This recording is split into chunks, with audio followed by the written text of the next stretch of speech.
what do you call it? Self-disclose. Jesus Christ. Yes, I speak for a living. That's what I do. Self-disclose. I don't know about anybody else, but this crisis thing going on totally destroyed 90% of my business.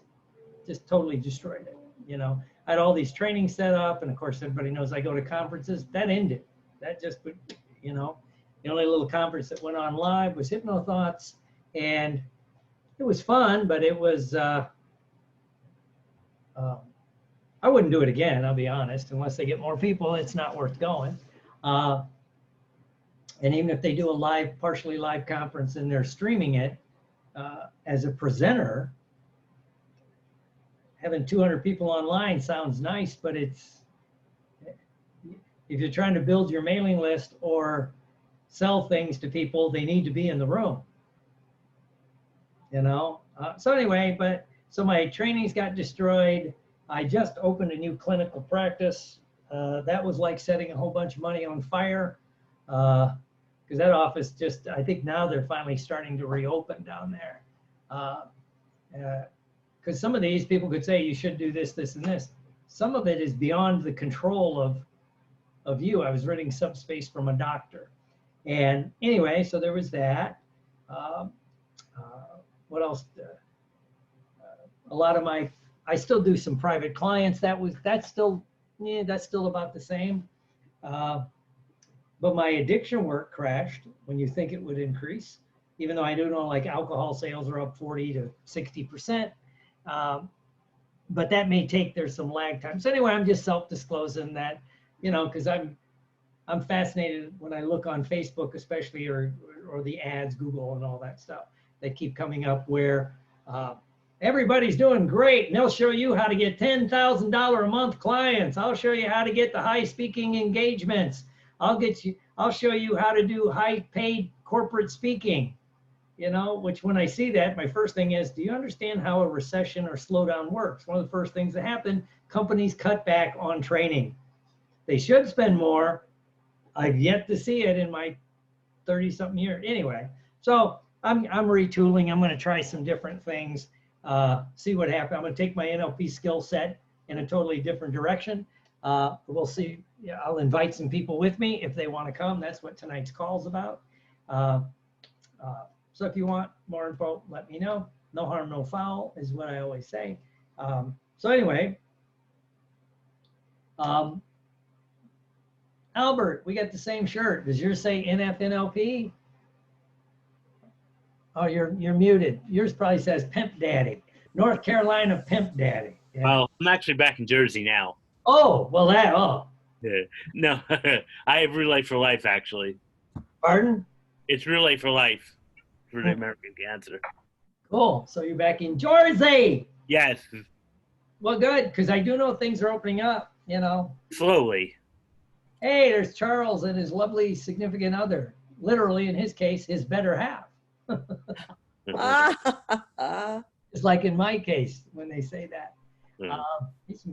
Cool. So anyway, let's get started. I was just going to start a little discussion on right now what seems to be happening with a lot of people. There's a lot more nightmares. I've heard a lot of people talk about this. The clients I have, they're talking about, and it may not be nightmares, it's weird dreams. A lot of people are having just weird dreams, right? And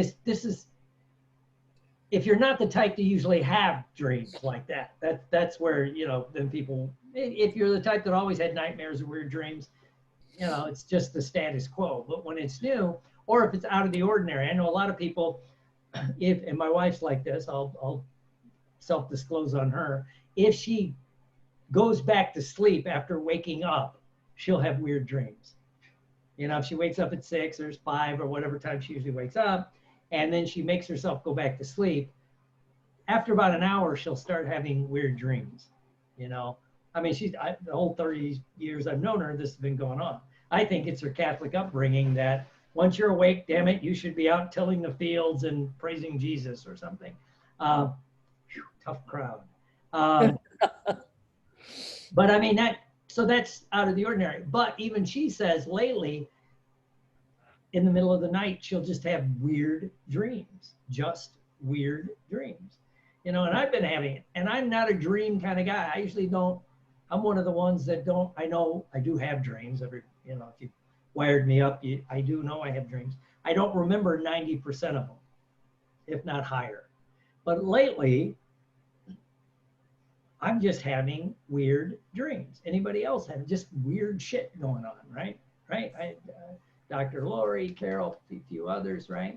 And what's happening, so then I went and looked it up. I don't claim to be an expert, but when you talk to neuropsychologists, the first thing they'll tell you is when you're dreaming, it's when your brain is consolidating the day's events, the things that came into your head during the course of the day, conscious, and in our case, as we all know, the subconscious stuff that gets put into your head, the commercials in the background, the stuff you're not paying attention to online, but it's still, all this comes in, where your brain's going through a resorting process, and it will purge certain things out of your brain. I know one guy, I should find that article. He's one of the ones saying, you know, this idea that you remember absolutely everything. Your mind's like a supercomputer. It's like, you know, he argues that's not true, right? That your brain will just start the older you get, it will start. It's like he used the computer analogy. When the hard drive's full, if you want to add more stuff, you either add more memory, which you can do on a computer, but in our brains, maybe you can't do that, or you can go in and section it and do some things like that, right? You know, compartmentalize your memory. But, and you know, a lot of you know, I like memory courses, worked with Kevin Trudeau and all that, and they talk about some things with memory. And even if the idea that you remember most of the things that happened to you, you can't find it, right? Because your mind wasn't actively engaged, you know, and that's why, like, if you ever seen there was one, it was a guy doing a forensic hypnosis thing, and it was one of the ones where they remembered a license plate from a few weeks before about a crime or something, right? And if you really watch, it was the fact he had to rebuild all the memory constructs that the guy consciously remembered from that day. You know, what happened that day? Where did he go? The stuff that he could remember. And he kept building on, and of course, you know, if you're going to do forensics, you got to be careful. But he had to, he had to call that up, because if your mind's not engaged, that's what happens with threshold memory. You're standing in your bathroom thinking, oh, I got to do this in my office. And then you think about it, and then you go about and you finish your business in the bathroom. Then when you walk in the office, the memory's gone. You don't do what and then when you go back into the bathroom, oh yeah, there was that. It's kind of like when you're standing at the refrigerator thinking, oh, when I go to the store, I got to get whatever it is. And then you go to the store, you don't remember it. And the moment you get home, walking in the kitchen, anybody else ever do that? You go, shit, I forgot the one thing I went to the grocery store for. Yeah. Right? And of course, that's threshold memory. And the memory guys that teach, well, first thing, if you're standing in your kitchen and you think I got to get this, this, and this, if you, like most of us, go to the same store, you just take a quick minute and picture yourself. In my case, I go to Walmart a lot, or Publix, one of the two. I could picture, okay, I know where the milk is, I know where the eggs are, I know where the bread is. If I could picture myself getting those, I usually remember those things. In fact, just happened to me yesterday, I had to go get chlorine for the pool, the liquid chlorine, and Christine, as I was walking out, Christine goes, oh, remember to get these little tablets. And I went, yeah, I'll remember. You know what I remembered? When I was pulling into the driveway. Damn it. You know, I forgot the tablets, right? Because I didn't engage the memory. Anyway, going back to why we're having dreams and nightmares, we're being overloaded. I'll use words I can pronounce right now. Overloaded with information, and it's coming at us, and some of it we don't know how to store. This is what I think, and this is what, when I looked at memory, and we can talk about this afterwards. So you're trying to figure out how to store this information, right? Is it important? Is it not important? And our routines have been upset. You know, Albert, at least he's back up where he was. And so as your routine gets more set, you may go back into normal. And plus, if you've studied like how combat affects people, there's time frames where things start to happen 30, 60, 90 days or a year, right? When it's prolonged stress, your brain it has to start purging. You can handle it while you're doing this, you know. It's why supposedly, I think, too bad Billy's not on the call. One of the reasons they set up a lot of the combat tours at between 6 and 12 months, right? Because after that, you just get over it. You just, you know, like, not like World War II where those guys went and they stayed. Now they go for 6 to 12 months. Marines are about 8, and then they cycle back, you know? And then when they do know, when they study post-traumatic stress, things like Navy SEALs, even though they see more violence and are involved in more, they have a lower incidence of post-traumatic stress. And they look at why. Maybe it's the the training will give you post-traumatic stress, you know, unless you like being shot at by a 50 caliber machine gun in the Pacific Ocean as part of your training. And by the way, they're using real bullets toward the end, right? And people go, oh, like Carol's freaking out. In 3 weeks, they're going to be strapped up and go. Anyway, but they drop in, they do a mission, you know, usually it's 30 days or less. And then they cycle back out. They spin up, they call it, they go. So do Army Rangers. They go, they attack units, and they come back. So it's, they go and somehow they're wondering, does that affect why they have a lower incident of post-traumatic stress, right? Plus, you have to be somewhat self-selective to go into that field. You know, I do know, like, a lot of people that, for a while, the people that have some of the worst post-traumatic stress in the military are medical personnel. Well, they didn't join necessarily to become, you know, and plus they're seeing the after effects of the violence, you know, and then their brain will fill in. You know, there's a 21-year-old lost both legs in an IED. He's got brain concussions, you know, and your brain will do you'll fill in things in your head, you know. So anyway, but going back to the dreams and nightmares. So I think, you know, my thing, and we'll just talk about it, it's like, it's prolonged now. You know, it was 15 days to flatten the curve, and now we're on day, what, 190 or something like that for the 15 days to flatten the curve. And then we're getting conflicting information, you know, the dueling experts feels like we're in court, you know, they'll put up this scientist to say this, then someone else will put up this scientist to say that, you know, and so you're like, what? So there's things going on. Our routines have been messed up, right? And it seems like I do know the people I've talked to, the ones that seem to have the most dreams and issues and weight gain, that they did maybe very well for the first part of the pandemic.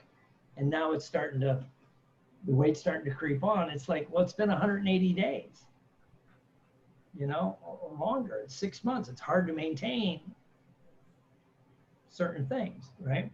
So anyway, that's just, and I don't claim to have answers for this because we don't know, but the idea that your brain is purging information at the end of the day, and some of this, we don't know what to do with it. It's unusual, you know.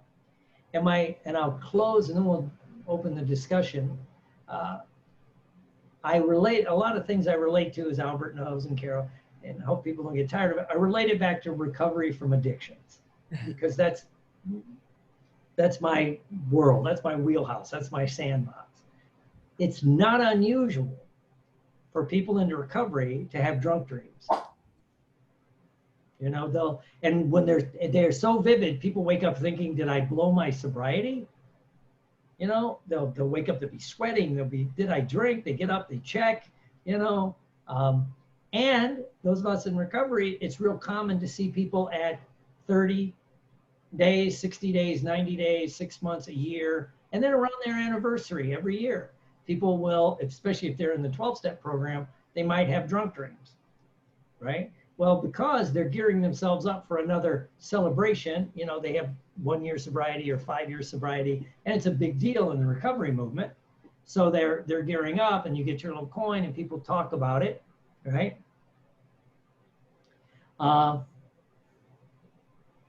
And so you're thinking about it again. And then your brain will go in and maybe it's purging some of that, you know, because I know in a 12-step program, people always freak out. Does this mean I'm doing something wrong? Because I've been sober 4 years. Now I'm having drunk dreams.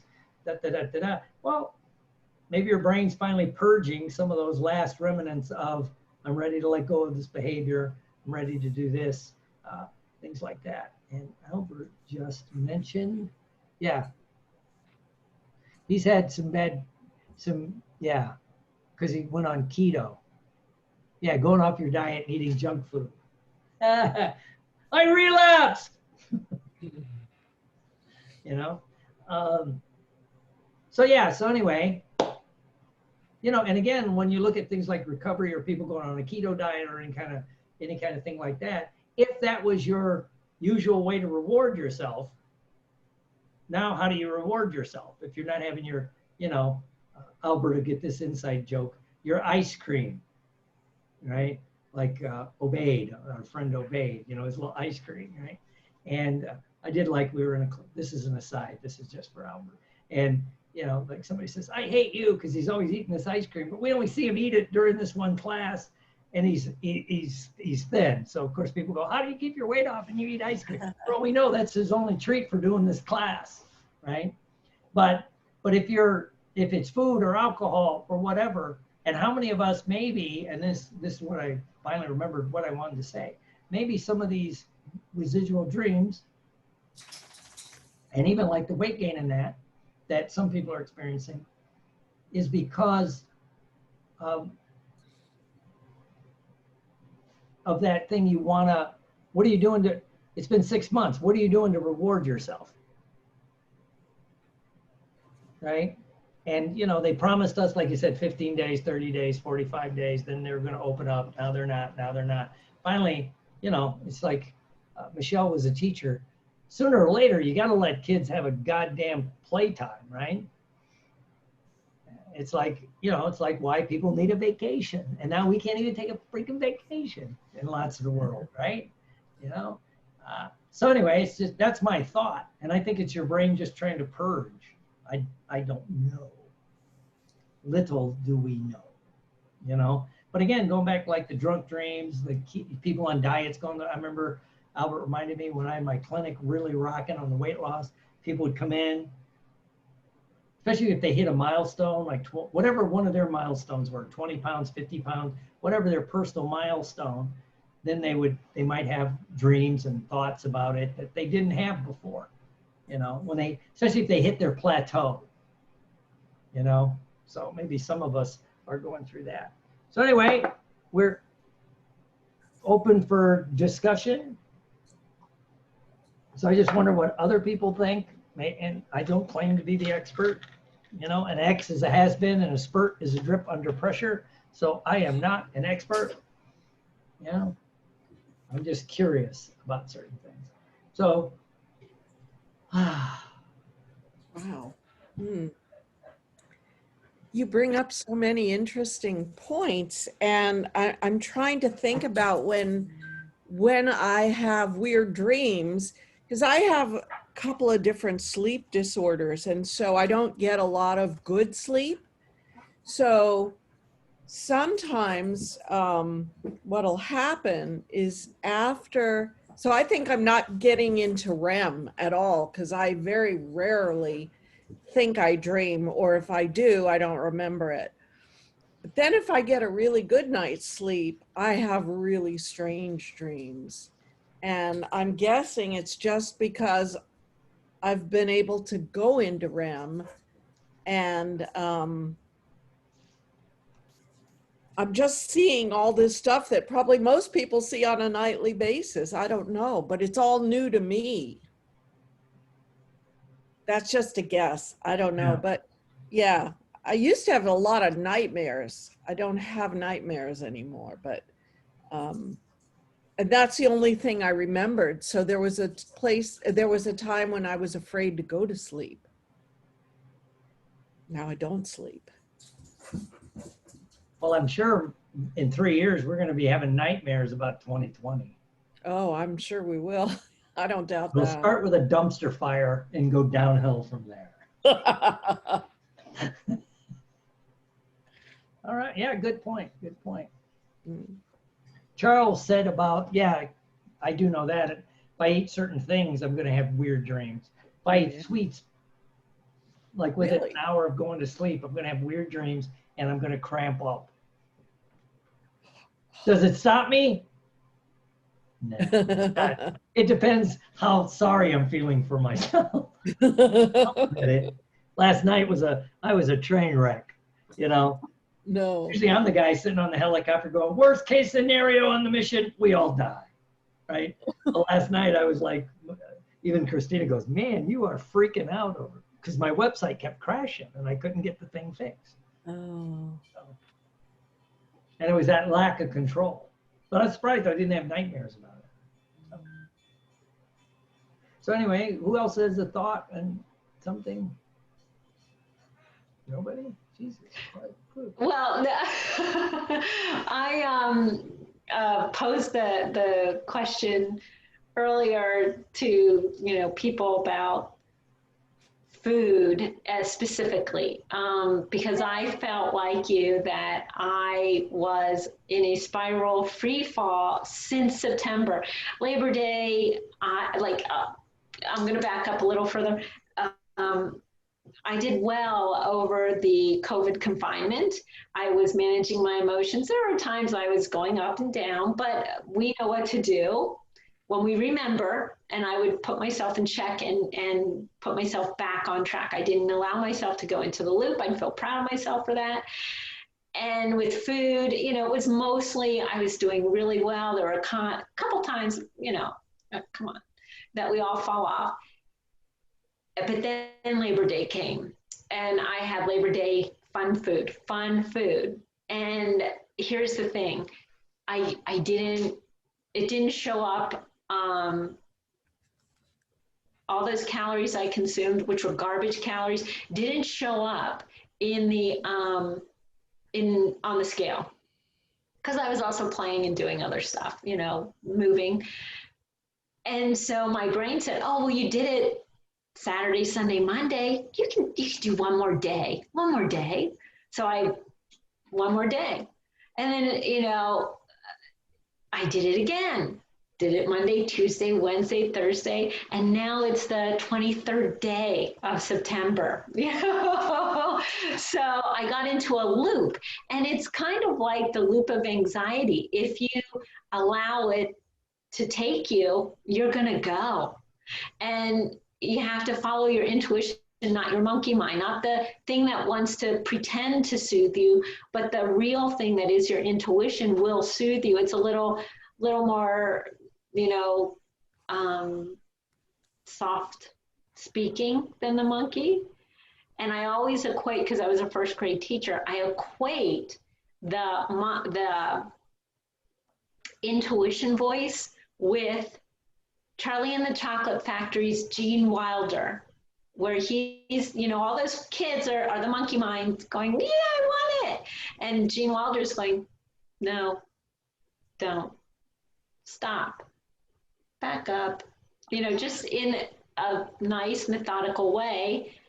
And those kids are going nuts.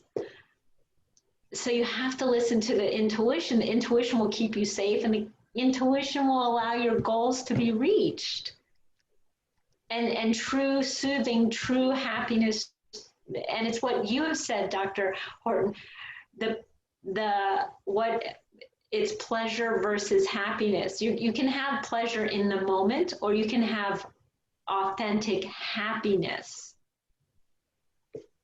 So I look at that whole thing, that whole dynamic like that. And I had to do that these last couple of days because I was on a crazy train of food. Yep. But I pulled from all the Nfnlp and the videos that you do, especially that pleasure versus happiness one. Yeah, it's a good one. It's a very good one. Oh, yeah. And like you say, and you went, and it started on a holiday, which is usually a time marker. That, okay, summer's over, time to go back to work. I mean, that's what we've been trained, right? And it's called Labor Day. And there's no normal to go back to. You know, maybe you're seeing a few clients and all that, but you're probably doing it on Zoom, you know, so it's not like before, at least in my case. So, yeah, cool. All right. Could you give a little, I don't know if everyone has seen your video about pleasure versus happiness. Could you give a refresher to us real quick on that? I mean, I love that video. It's, I think like 3 years old, maybe 4 years old. Well, it was like, for most of millennia, happiness was contentment. If you were content, if you had food for the day, maybe a couple of days, there was no warring tribe at the door, you know, and you had a mate, you were content. And that was considered happiness. You were okay. This was as good as it gets. And that's fine, right? And then with the advent of consumerism, the advent of unrefrented capitalism, they begin to flip the idea that happiness was pleasure. You can't really have happiness unless you're experiencing pleasure. Food, sex, drugs, alcohol, rock and roll, more and more and more. And the thing about pleasure, it's short term. It's, we know that, you know, it's fed by the neurochemical loop of, you know, the endorphins and all the serotonin, all those loops. And when it crashes, you want more. And then you usually get into escalating, what's that word called? Tolerance. Well, it used to bring pleasure. Now you need more. Now you need more just to get the same level. I think most people on the call can't remember. When you went to McDonald's, the hamburger was this big. Anybody remember that? You had a little fry and a 12-ounce Coke, right? Now it's a double quarter pounder with cheese, fucking bucket of fries, right? And a 40-ounce Coke. First of all, just don't even, if you just think about the calories alone, you know, because I do know they said like in 68 to 70, the McDonald's meal, even with a regular Coke, was like 500 calories. You know, with a small hamburger, Coke, and French fries. Now it's, the average is way over 1,000, right? And cut back that we don't work that hard anymore. We're not, you know. So anyway, yeah, but it's short term. So you want more and more and more. What brings pleasure today, you want a little bit more tomorrow. And part of that's just our constant need for wanting more drives society. We don't want to get rid of that, right? Or we'd still be, we wouldn't be on the internet. I mean, it's the constant. But in our personal life, if you start thinking of happiness as you have to be always in the state of pleasure, you can't maintain a state of pleasure, but you can maintain a state of contentment, right? And that's why they have to, that's why advertisers' number one job, I remember reading that Victor Schwab and some other people, is to pull you out of feeling content. Because if you're content, you're not going to buy the new car, you're not going to buy the new suit, you're not going to go out to the fancy dinner, right? You're content, you're fine, I don't need anything, you know? So that's the contentment versus happiness in a nutshell, right? And we got it constantly. How many people are content just sitting, we could say that, but sitting by the campfire? Out in, you know, it's like you might, but it's like, how many times you start doing that, and after a few minutes you start thinking like, I could be working on my website. No, I never go there. Yeah, I do. Yeah. I'll be sitting there and it's like, I could be doing this, you know, I could be doing that, right? And then it's that whole like, whoa, constant. Right? Yeah, I feel And like then I you don't. compare yourself to others. That's the other thing. You compare your insides with someone else's supposedly outside. Like these people posting, I'll show you how to get $20,000 clients, and they're standing there next to a Ferrari that, by the way, they're probably at the fucking dealership. But, you know, and then you start thinking, well, I should, my inside, oh, I want to be like that, you know? I'm seeing that a lot in our business too. Like, you know, with hypnosis, there's a lot of these people that are posting this, make six figures, or it's like, book all these corporate gigs, and I'm sitting there thinking like, that's how they're making money, by charging us all this their fee, and I think that's how they're making their money. Because, Oh yeah, yeah. The most honest statement a friend of mine made, which was, was Scott McFall, which I could have my clashes with at times, but he would say, you want a six-figure income, you want an executive level income, you're going to put in executive level hours and executive level work. Yep. You're just going to buy the book, The 4-Hour Work Week, and think you're going to work 4 hours and make six figures. Yeah.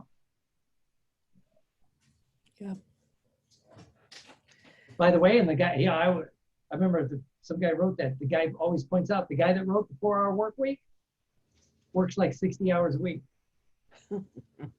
If he's constantly doing stuff, right? But he says it's really not work because he loves it. Now I understand that, but how many of us bought The 4-Hour Work Week because the title sounds cool? Right.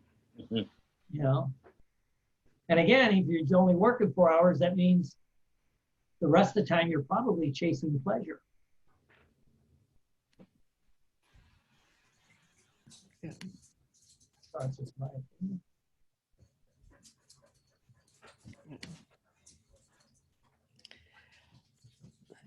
What do you think, Doc, Lori?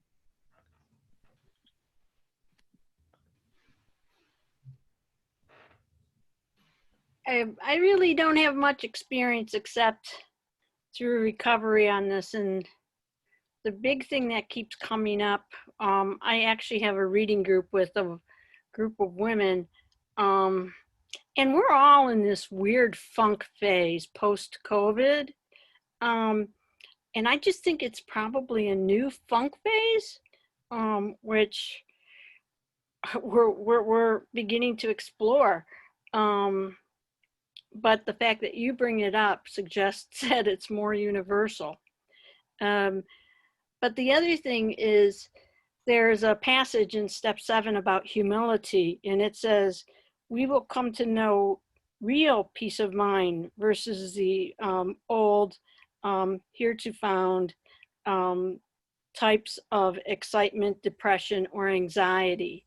And it's the stuff that used to give us the juices, like the amusement park stuff, like you said, fight, flight, freeze stuff. And that's not where I get my joy anymore. It's in feeling peace and serenity. So you're absolutely right. In another book I'm reading about desire and wanting more and more. And again, it has to do with me feeling level, right? I'm not an egomaniac with an inferiority complex, acting better than because I feel less than. I'm just me, sharing vulnerably and allowing you guys to accept me as I am. Does that make sense? Yeah. That's good. Yeah. Well, and I wonder, and it would be our parents, not us. Carolyn can relate to this. I wish my dad was alive so I could ask one question. Because I remember him saying something. The weirdest time of his life was when he got out of the Navy after World War II. Because we'd been at war for 4 years, right? Basically 5, right? With rationing. I mean, it was true that, and then suddenly now, okay, everything's okay. And people didn't know what to do. How do you and then what happened? So, basically, well, we haven't ever de-escalated from a war footing since World War II. We're constantly at war with somebody, right? Went to Korea, and then one too long after that, Vietnam, and then, and then the little wars, and then more wars. Now we've been in a state of war since 2001, September 12, 2001, 20 years of war, right? But most of us put that in the back of our mind because that doesn't affect most of us, right? But this COVID thing, they kept comparing it to a war. Right? It's a war, it's like it's your patriotic duty to do whatever, right? To do whatever. Don't get me started on my personal beliefs. But anyway, so I wonder if some of us are going through that. Like now it seems, if it's starting to subside, John McCain said that once, the hardest thing for a military is after a war. How do you de-escalate from wartime Army or Navy or Marines to peacetime Army, Navy, Marines? And I was in both at the end of Vietnam and right after. It's a different mindset. You're training, but when there's a war going on, you're kind of spinning your wheels waiting to go to war. So I don't know if that has anything to do with it, and we can't ask those people, like, because most of the World War II generation's gone now, so we can't say what was it like from like 1946, when the guys started coming home, and because I remember hearing my uncle talk about it. It was weird coming back because it was weird, that like, how do you go back to life? The veterans talk about that coming back from the current wars. It's like, how do you go back to the world?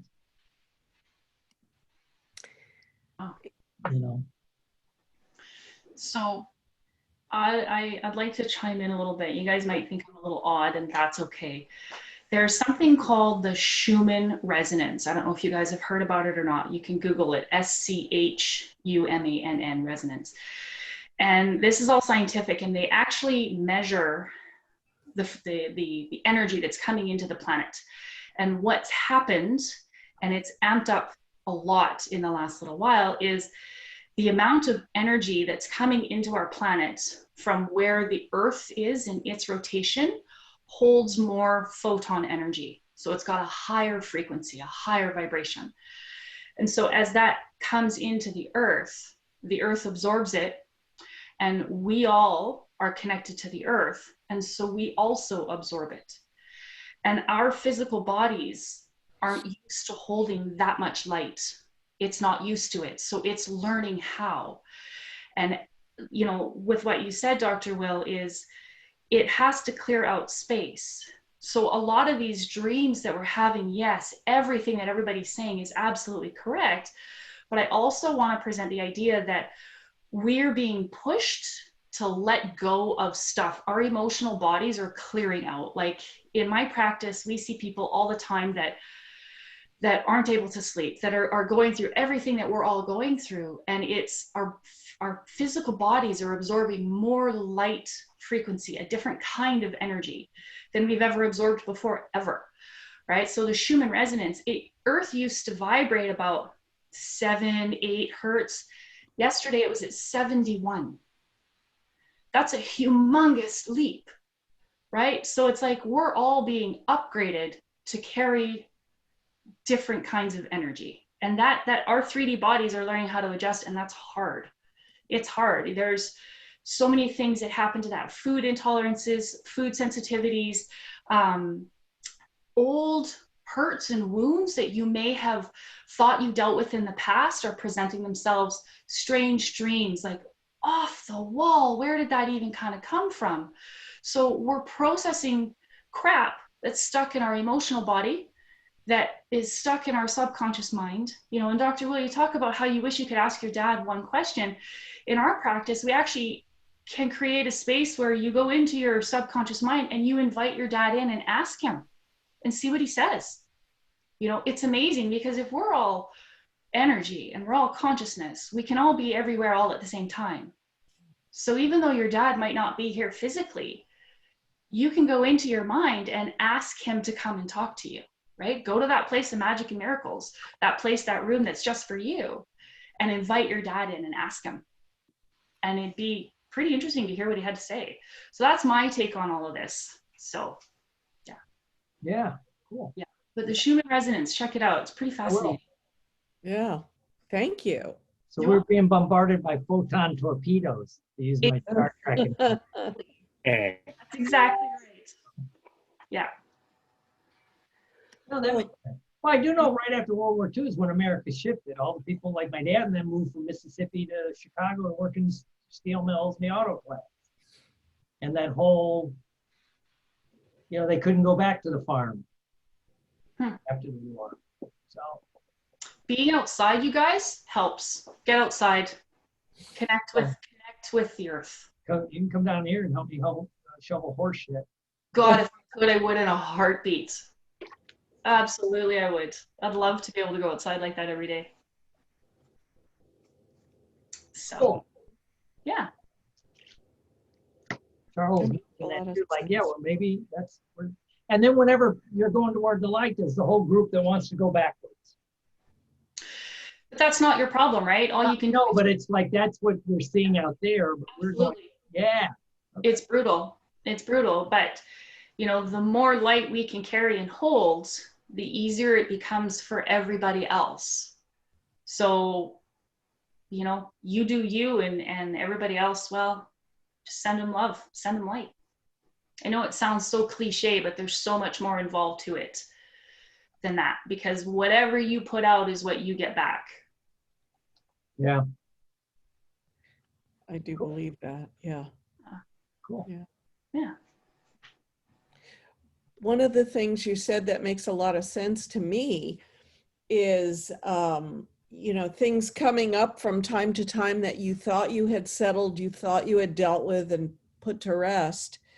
I'll have dreams that will reoccur years, maybe sometimes decades apart. And weirdly, you would think you wouldn't remember a dream you had 14, 15 years ago, but it'll occur in a location that I recognize, and I'll say, so there has to be something significant. For instance, it's a house, and it's a house maybe I never lived in, but is similar enough to something I recognize. And then that same house, this happened recently, popped up in a dream years later, and I recognized it and said, why am I back here? What is going on? You know, this is a place from way, way back in my past.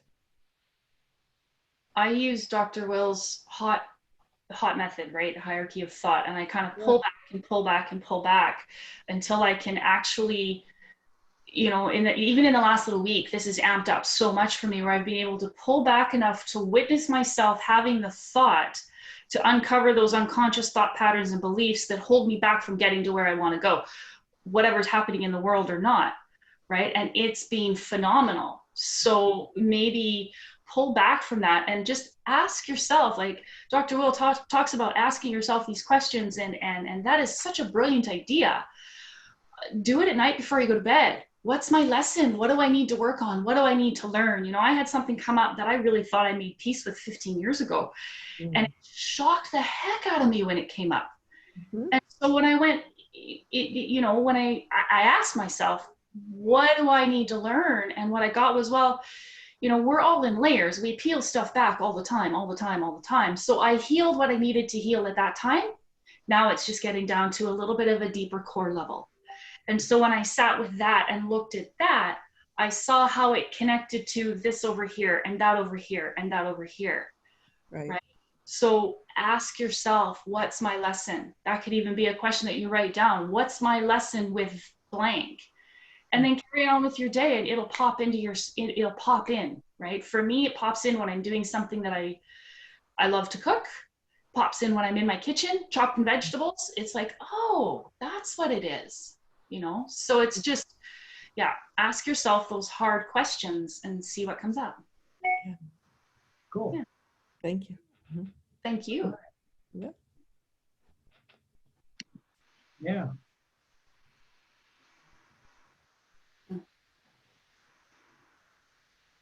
All right. All right. Well, this was just something that I'm going to look at this some more. We'll talk again. Let's talk more next week on this. And that, Deanna, why don't you put something? I always say you do, and everybody does. It's a tough one, so it's da-ne-a. Da-nea. Yeah, we did that during the class. It's da-nea. Okay, da-nea. Yeah. Why don't you next week, if you want to, can you join us next week at noon? I don't, well, it's 9 in the morning in Kelowna where I am, so I should be able to. Okay. Yeah. Well, if you can, then put together a little talk on the Schumann thing. Oh my goodness, sure, that'd be awesome. Yeah, I would love that. Yeah. I've heard of it and it's like out there, but yeah. Okay. That'd be, Nice. Thank you so Because maybe much. we're getting so much energy, our circuits are blowing. Like that is, like when I turn on the mic in my motorhome, I can't have the air conditioner and the microwave on yeah, at the same time, right? Because it just blows every damn circuit in the motorhome. that's kind of what's happening, right? Yeah, you got to reset it. You gotta reset, but you gotta get rid of the old shit before you can bring in new stuff. Okay. Cool, that'd be awesome. Thanks, guys. Love it. Thank you. Yeah, yeah, that'd be great. Awesome. All right. Cool. Yeah. All right. Will, could I share Yes. something too? Yes, ma'am. No, I Diana. totally agree with what everybody is saying, and Diana, I definitely agree with that. I think as a people, we are our frequency and our vibration is being raised at this point in time and this point in history. So I definitely feel that myself. In terms of going back to well, I am an empath. I think a lot of us are, and I think during the night that as an empath that we tend to pick up on all of the energy that's going on in the world globally, all the anxiety from the COVID, all the fear, the depression, whatever. And I think because we're sleeping and we're quiet, that we are receivers and we take that in. And I think that could cause a lot of the nightmares as well. In terms of weight gain too, going back to the issue of weight gain, weight frequently is associated with safety. And a lot of people who have been abused, either sexually or abused in whatever way, they tend to carry a lot of weight. And I think that, again, going back to this being the days of COVID, that some of the weight gain could be due to safety issues. We're not feeling safe. You know,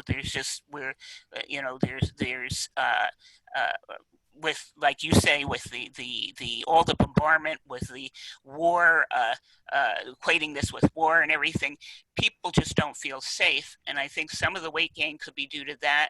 Some of the weight gain could be due to the self-soothing. So I think that just a lot of this could be due to those types of things. And I know I am, I have to watch, like Michelle was saying, I have to watch too, because that I tend to use food for soothing. And so, I have to work on that myself. And, but anyway, I do think a lot of it has to do with safety, and a lot of it to do with us picking up on all of this energy that's going on in the world right now due to the COVID. And Will, I did want to say, I'm sorry to hear that you were going through so much turmoil with your business and with your website and your computer. I'm really sorry to hear all that, and that it's disrupting your business. But can I throw something out to you that came to me when I was meditating, and about you? I thought, and this is not to flatter you in any way. This is really just what came to me during the meditation, was that you are a one of a kind person. You are an amazing healer, and that your life has been. I've been following you since the '90s. That's when I first started studying with you, and I've watched your career bloom. And I think that your life is such an inspirational one that it would make for a good movie, either a documentary or an entertaining movie, kind of a homeless to Harvard type thing, where you first, you started out with being in the service, and then you were an exotic dancer, and then your struggles with addiction, and then your struggles with addiction, and how you triumphed over that, and then how you helped people as a drug and alcohol counselor, and how you are into the Star Trek and the acting and all of that, and then also going on to become a psychologist, and all the people you helped, and going on to be a hypnotist, and also a NLP, world's top NLP practitioner and trainer. And you could even show us with the beer traps and the trapeze and all the stuff you do and all the lives that you've impacted. And being that your practice has been affected by COVID and all of that, maybe that might be. I still have one that you sold me. You're the only one who could sell me a beer trap. Picture number 5. Yeah. But your life is so colorful. Even I remember when you were at the NGH one year, coming in with your cowboy hat and your you did all but have confetti flying from the ceiling, and you're just such a colorful person, as well as such an exceptional healer. And I thought it might make, when I was meditating the other day, I thought it would make for, I don't know whether a documentary or an inspirational movie, but that might be a project for you sometime, being that you have time now with the practice being challenged. Oh, thank you. All right. This was good. We'll continue this next week. And again, tonight at 7:30, I'll send some emails out if people want to jump on this thing. Yeah. It's going to be fun. It's going to be different. Don't worry. You just hope everybody can. And I'll explain why after we get going. So other than that, all right. All right. And Saturday, we're still doing the, what the heck's the thing called? Inner Power, week 3. Dr. Will, is there any way I could get the first webinar for Inner Power? I can't find it on anything that you post on. I can't find it anywhere. All right. Yeah. Please, I'll look and find it for you. Yes. Me too. Are you Oh, I'm glad I'm not the only one. Are you posting them? Because I can't make this Saturday. I'm in a. Yeah, I'm gonna go make sure they're posted on the Butterfly Experiment Facebook page and on the NFNLP